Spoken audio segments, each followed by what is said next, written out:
trajtim pak më herët përmende lulet e kungullit dhe gjethet e kungullit, që të cilat ne deri te lulet po i dim, kemi gatuar në një recetë, janë shumë të shijshme recetat me lulet.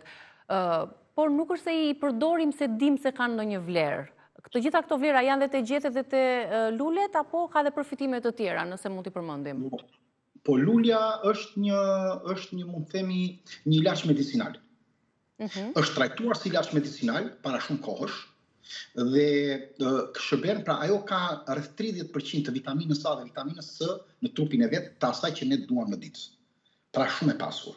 E dyta sulmon disa lloje tumoresh, më parë është shërbyer për problemet e anemisë dhe shumë krahasohet ndoshta edhe me hithrën në krahasim me anemin.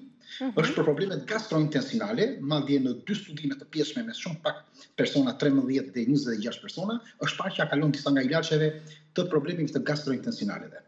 Është nga më të mira për problemet e tretjes së zorës dhe është shumë efektive në problemin e infertilitetit mashkullor. Por edhe për trajtimin e plagëve. Pra, përveç saj është shumë e mirë për problemet e kolesterolit. Nga niveli i vitaminave që përmban, për humbjen e peshës, po ashtu e të tjera. Pra, lula mund përdoret në ato ushqime që në supa, në sallata, apo në mbushje të ndryshme që mund ta bëjmë me salca apo me oriza apo tjera. Ndërsa gjethja, duke pasur nivele të mira të kalciumit, zinkut, manganit, fosforit, hefurit, vitaminës B3, B6, ka vitaminë C dhe A, është përdorur shumë kompar dhe unë nuk e di pse është haruar dhe nuk përdoret nga naturopatët sot ose nuk përmendet, ndoshta edhe nuk e kanë informacionin, nuk kanë parë nga librat e mëparshëm të vjetër, që është përdorur për uljen e temperaturës te fëmijët apo dhe të rriturit. Pra është shumë efektive në uljen e temperaturës së trupit kur ne kemi temperaturë të lartë, por gjithashtu është një pastrues shumë i mirë i parazitëve të zorës, gjethja, duke u zier. Pra, edhe midis tjerave, duke u kombinuar me vajin e kokosit, dhe me pastën e kësaj të gjethes, duke i shtypur, dhe me pak mjalt, është shumë efektive ndaj akneve dhe dermatiteve.